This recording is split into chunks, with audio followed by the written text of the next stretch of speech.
but still blazing hot there out in Omaha is the Men's College World Series. 3 games yesterday, Ben. These are where I want to start. Explain to the people why Florida could win 15-4, then lose on the same day and be taking a trip back home here. Why was Florida playing 2 games yesterday?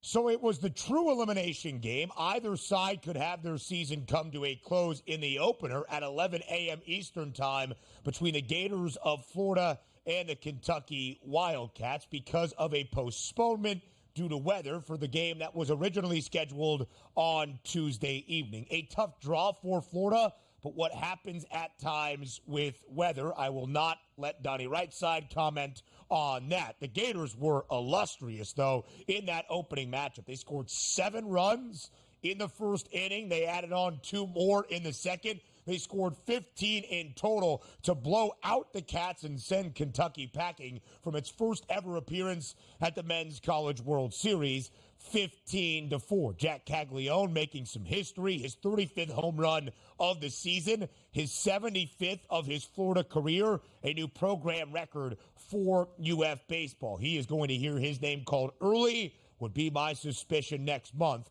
at the Major League Baseball draft. But tough then for Florida to have to turn it around and play in the nightcap yesterday in Omaha as well. They could have saved a couple of those 15 runs because they were blanked by Texas A&M. And it is the advantage, Donnie, of just going your way through the winner's bracket, because Florida and Florida State, the 2 teams that had already suffered 1 loss in Omaha at the CWS, had to knock off for Florida. Texas A&M twice to get to the CWS finals, back-to-back days. Same story for FSU. Neither even able to register a single victory to force a winner-take-all game on this Thursday. The Aggies have been perfect throughout this postseason in the NCAA tournament. 8 games, 8 wins, 6-0, blanking the Gators in the nightcap to advance to their first ever appearance in the CWS Championship Series. Tennessee, the number 1 national seed, making quick work of Florida State.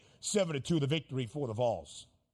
Yeah, and if we're taking a look at just what happened yesterday and how it sets up for the World Series itself, it is kind of interesting where it's like, okay, we are going to make one team play a doubleheader. And I would say that because you put yourself in some of those situations. That the rain out is just bad luck at that point. But if you didn't lose any games, you wouldn't have to worry about that at the same time. But also, the momentum was just crazy yesterday. Like Florida and Kentucky, both of those teams, 2 SEC teams. You win 15-4. You figure like, okay, game number 2 is coming up. The bats are hot. We got 14 hits, multiple home runs. And then A&M comes up here and goes, okay, that's fine. We'll blank you 6-0. Like you go from 15 runs to 0 runs. It was also a testament of how good that pitching staff yesterday was for Texas A&M. But I do want to focus on Tennessee because it's something that we brought up earlier this week on the shows. And I asked you the same question, like, you know, what's going to happen when Tennessee plays on the weekend, then sits out because they're so good and doesn't play until Wednesday? They were phenomenal again yesterday in that 7-2 victory against Florida State. And also, sometimes you take a look at some of these statistics, which are always going to be good for these teams that make the World Series. But Tennessee, that 58-12 record, just knowing that they're the best team in college baseball in the regular season, now really showing up here, it just shows the depth of that team. And rust doesn't matter. We're not making any excuses. Tennessee looks the part right now. And they have looked the part for the better part of the last few years. Tony Vitello has turned this program into an absolute powerhouse in Knoxville. But it's almost a blessing and a curse, Donnie, as we have detailed a few times, to be college baseball's best team and to earn that number 1 national seed.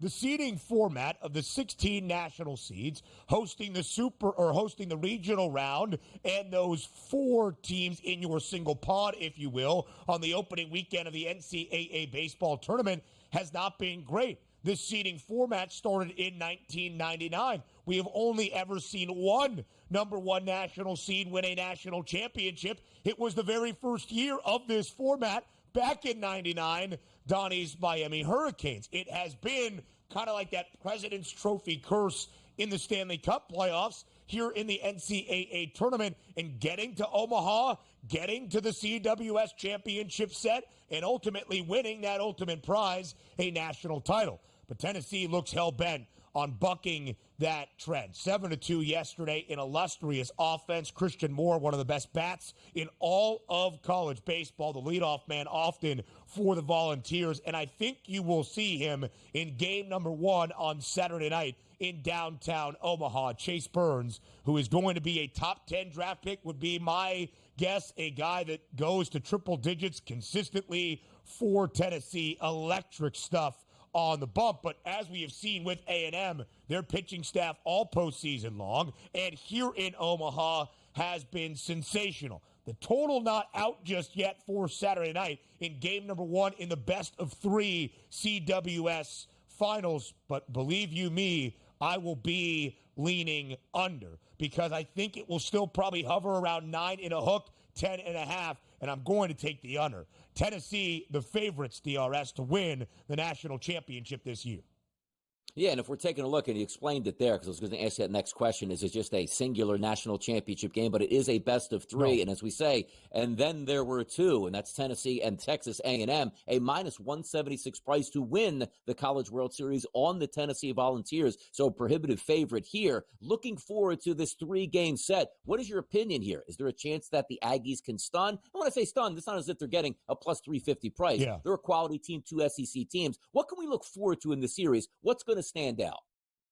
I think we're going 3. I think we will see all 3 games with what would be that championship game on Monday night next week in Omaha, that winner-take-all game number 3. Not sure who wins game 1, but I don't think we're going to see a 2-game sweep. I would give the edge to the Vols, and the odds continuously working in their favor, now minus 176. It's Tennessee and Texas A&M, and for a 5th consecutive year, DRS, because whoever wins will hail from the SEC. We will see an SEC national champion for 5 straight seasons in the Men's College World Series. Oh, by the way, you asked for the Jello shot update at Rocco's yesterday. Tennessee has the edge, 12,804 at last night's update, 11,762 for A&M.